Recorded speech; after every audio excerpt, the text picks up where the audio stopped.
O assunto agora é sonambulismo. A palavra sonambulismo define bem o principal sintoma, que é desse transtorno, né? Andar dormindo. Quando a gente pensa neste ato de andar dormindo, lembramos de cenas que chegam a ser engraçadas, mas que no fundo podem ser muito perigosas. No mês passado, um adolescente sonâmbulo morreu depois de cair do 9º andar de um prédio em Salvador, na Bahia. Neste mês, uma menina de 10 anos caiu também no 9º andar, em Belo Horizonte, e graças a Deus passa bem. Até 30% das crianças e adolescentes sofrem de sonambulismo, que é um distúrbio do sono. Ele não tem cura, mas tem tratamento. Os cuidados em casa são fatores de proteção. A médica otorrinolaringologista que atua nessa área da medicina do sono, doutora Amanda Costa, nossa convidada para a gente falar bastante sobre esse assunto, né, doutora? Muito obrigada por ter vindo mais uma vez, é sempre um prazer recebê-la aqui. Deixa eu começar te perguntando, né? As pesquisadas que eu dei ali diz que o sonambulismo não tem uma causa principal. Continua assim ainda ou tem algumas pesquisas já que apontam para essas causas do sonambulismo? Boa tarde. Boa tarde, Fabiana. É sempre um prazer estar aqui contigo. O sonambulismo ele faz parte de alguns distúrbios do sono. Estão dentro do quadro parassonias, que são movimentos, atitudes, expressões anormais durante o sono. O sonambulismo, assim como outras parassonias, não tem uma causa definida. Tem um fator genético muito importante, sonambulismo aí em torno de 25% com esse componente genético, mas nós não temos uma causa específica, um fator etiológico específico do sonambulismo. E atinge realmente mais as crianças, é isso? Isso, o sonambulismo ele tem uma faixa etária aí de 8 a 10 anos, atinge cerca de 17% das crianças, aí menos de 20%, mas vocês veem que já é um número bem expressivo e geralmente as famílias contam. O meu pai teve, o meu tio teve, o meu outro irmãozinho também teve. Também não tem um porquê dessa faixa? Ou tem algumas, pelo que eu li, alguns fatores que aumentam esses riscos? É mais ou menos isso? Sim, então o sonambulismo ele ocorre em uma fase do sono, que é o sono de ondas deltas, que é o sono profundo, geralmente no terço inicial da noite. Então, é quando a criança vai dormir, os pais estão se acomodando para dormir, geralmente ele faz aquele episódio de sonambulismo. Está relacionado os sintomas, o desencadeamento do sonambulismo, a privação de sono, estresse, muitas vezes quando eles estão numa casa que não é a sua, como foi o caso, infelizmente, desses acidentes que a gente viu, um ambiente estranho, às vezes adolescentes consumo de álcool. Então, tem fatores estressores que pioram, sim, o sonambulismo. E como que é um episódio de sonambulismo, né? Eu até brinquei com o Eduardo durante o Balanço Geral, que a gente vê aqueles desenhos animados, assim, que a pessoa está com os braços levantados. É assim mesmo? Braço levantado, olho aberto, olho fechado? Como que é uma crise mais típica de sonambulismo? Então, o que a gente tem que prestar atenção? Então, nem todo movimento, nem toda agitação noturna é sonambulismo. Existem mais de 10 distúrbios que parecem ser sonambulismo, porque é o mais famosinho, mas podem ser outras doenças. É aquele paciente, geralmente uma criança, que acorda no terço inicial da noite, ele não caminha assim, ele está com os olhos abertos, mas ele está dormindo. Então, ele não vai lembrar do acontecimento e, geralmente, ele faz atitudes que ele faria. Ele vai ao banheiro, às vezes ele urina num armário, às vezes ele se movimenta, faz algum movimento simples, abre e fecha uma porta, às vezes ele está no quarto, acaba acordando na sala. Então, são movimentos automáticos do dia a dia que ele faria com frequência. Não é um movimento complexo, tá, gente? Não é nada complexo. Mas por isso a gente se preocupa tanto com os cuidados ambientais.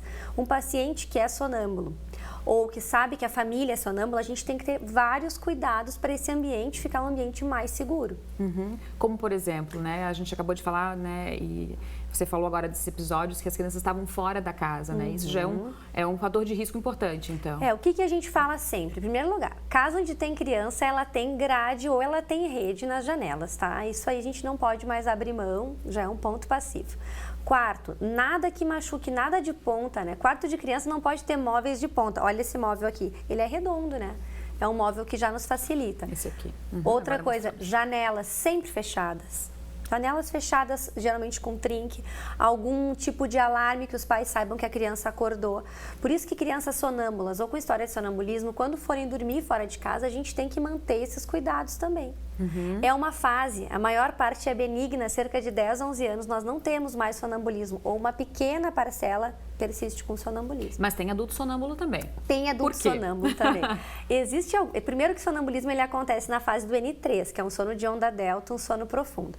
Tem pacientes que mesmo com amadurecimento ainda tem episódios de sonambulismo, mas geralmente associados ao estresse, a noites mal dormidas, exagero de comida. Então tem sim, mas é bem menos e a gente sempre investiga. Porque no adulto existe uma outra forma de parassonia, que é o distúrbio comportamental do sono REM, que é diferente do sonambulismo, que o paciente está com os olhos fechados, pode ter algumas atitudes mais agressivas. Então a gente sempre faz o diagnóstico diferencial, tá? Como que é o tratamento? Como que funciona o tratamento para o sonambulismo, principalmente nas crianças? Primeiro é uma doença benigna. Tá? A gente evita qualquer tipo de droga nas crianças, a gente sabe que isso vai melhorar. O tratamento é orientação para os pais e orientação ambiental. Em alguns casos, exceções, a gente utiliza algumas medicações para diminuir esse sono profundo. Mas são casos raríssimos de crianças realmente que já tiveram episódios assim mais graves.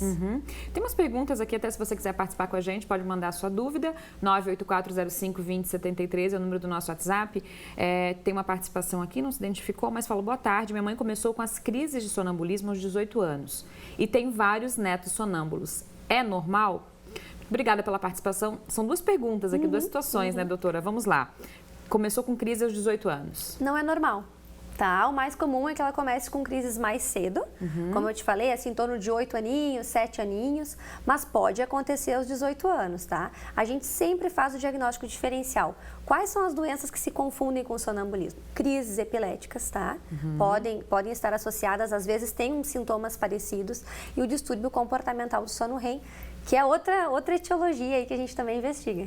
Os sintomas são parecidos, São então. parecidos, mas no distúrbio comportamental do sono REM é noutra fase do sono e os sintomas são um pouquinho diferentes. O paciente pode ter um pouquinho mais de agressividade, está relacionado a outras doenças também.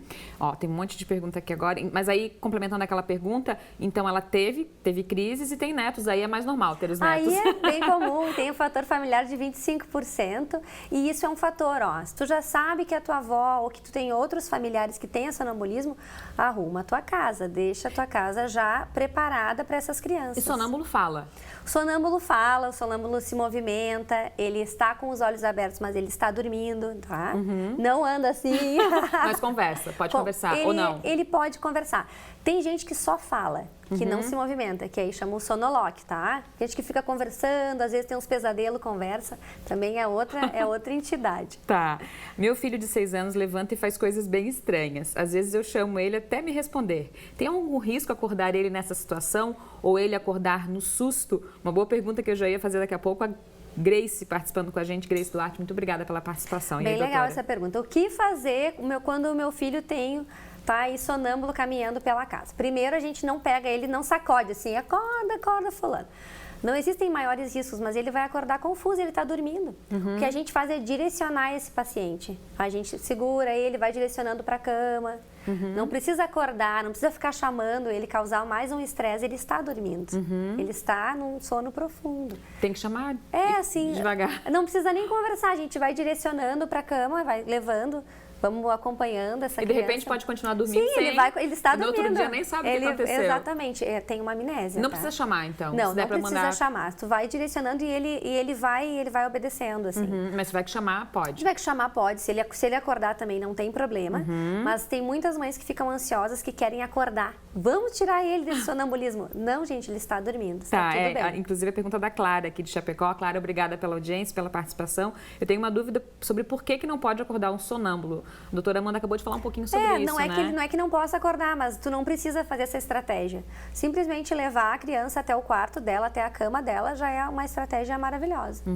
Janete do Cristo Rei participando com a gente também. Oi meninas, boa tarde. Meu filho tem 11 anos, acorda quase todas as noites, pega coisas, abre e fecha portas.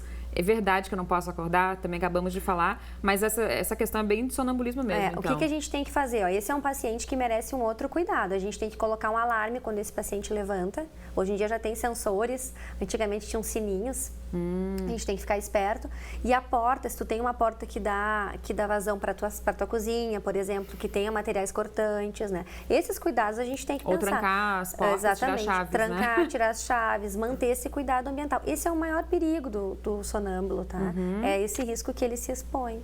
Olá, tem um meu, deve ser filho, que gira de um lado para o outro na cama a noite toda. Pode ser sonambulismo? A Orildes participando com a gente aqui. Orildes, obrigada pela audiência. Muito legal. O sono agitado, ele é uma queixa de 25% das crianças. Então, eu quero dizer que 1/4 das crianças em idade escolar tem um sono agitado, tá? A gente deve sempre observar esse sono, isso não é sonambulismo. Sonambulismo é quando a criança realmente caminha, faz alguma atitude. Esse sono agitado pode ser várias causas, ronco e apneia é uma das causas, pode ser até mesmo episódios de despertares durante o sono, tá? Então não é sonambulismo, é outro evento que a gente tá que acaba não levantando da cama. Tem muita participação aqui com a gente, já estou agradecendo todo mundo aqui, mas a gente não vai parar por aqui. Nós vamos fazer um intervalo bem rapidinho, a doutora Amanda continua, vai participando com a gente, 98405-2073, intervalo bem rapidinho, ver mais já volta.